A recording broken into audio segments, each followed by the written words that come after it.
Have you guys ever noticed that the most unhappy people seem to always be content in their own misery? It's a crazy thought. It's almost like they're passionate of being miserable. It's almost like they're in love with being miserable. They're married to the situation. They thrive on it. They wake up every morning and it's like they're excited to be miserable. They'll tell you that they're not, but all the evidence points to they love it. In fact, they're obsessed with being miserable and unhappy. I was doing a mentorship call a few weeks ago and I challenged somebody to this exact thought. They told me the same stuff. I'm dissatisfied and I want more and I'm hungry and I'm ready to go. And it's basically the same stuff that everybody tells me, right? When they tell me stuff that they think I want to hear. But I challenged them to the idea that you're comfortable being miserable. You're comfortable being unhappy. You're loathing in the laziness and victimhood of being miserable and unhappy. And we had a breakthrough moment. And this person realized, oh my God, I've been living most of my life in that state. So what I want to do is I want to talk to you a bit about why this happens and why people are happy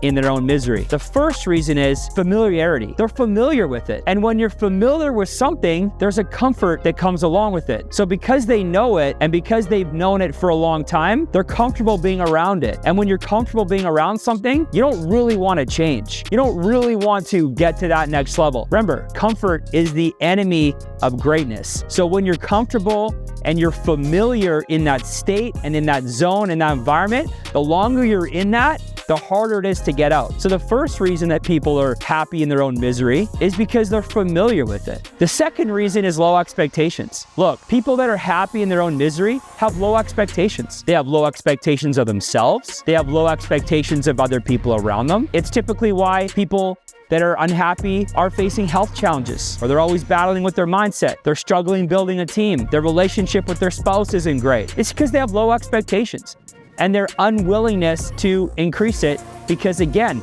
they're comfortable with their low expectations. It's what they know. So if you fall into this category, maybe it's time to raise the standard. The third reason is attention and sympathy. When you see people that are miserable, it's a way for them to get attention and sympathy. It's a fact. It provides them with a sense of validation and support, and they thrive on it. They love it. You ever notice when you're at the office, the same person who always has a sad story comes in your office, right, with that upside down smile, right, telling you about all their problems. You ever notice that one person that never calls you ever unless they have a problem? And they call you and they're dropping F-bombs and life sucks and my spouse is terrible and all these things, and they're never taking responsibility. They just want to dump. That's their way of getting attention and sympathy, and they thrive on it. They love it. They love it. They bathe in it. They're obsessed with it. It's their way of getting attention. See, champions get attention different ways. Champions don't seek sympathy, right? Empathy at times, but people that are happy in their own misery, they love that stuff. They're bathing in it. They're washing themselves in it on a daily basis. The next reason is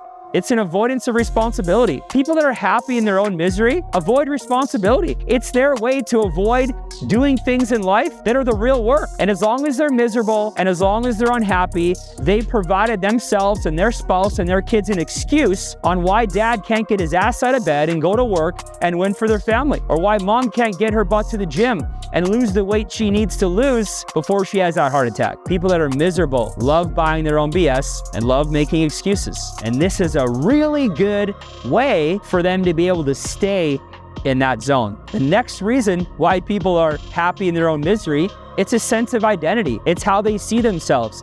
It's how they identify. They identify as miserable and unhappy. You know those people in life that they're always going through something, right? You call them, mom has cancer. You call them 2 weeks later, uncle has this. Call them 3 weeks later, my sister has this, my dog has this. And they're just a big ball of bad news. It's just thing after thing after thing. And it's how they live their life. It's because it's their identity. It's who they are. It's who they become. It's how they see themselves. So people are literally happy in their own misery because it's a part of their identity.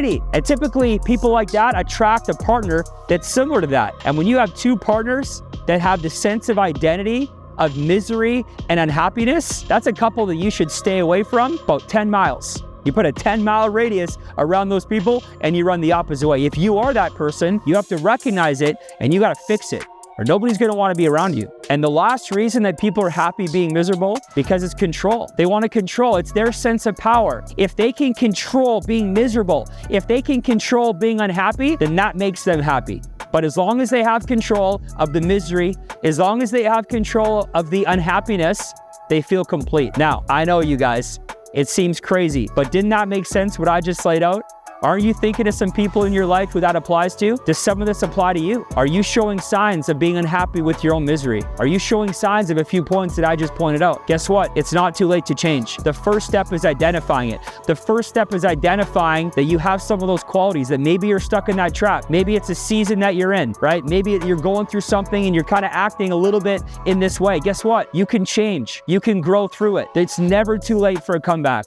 So I hope you guys got some value out of that video, right? I recommend sharing this with your whole team, not singling somebody out, right? But sharing it with your whole team, because I think everybody needs to understand, right? We cannot get comfortable being unhappy in our own misery. All right, you guys, thanks for joining me, and we'll see you on the next video.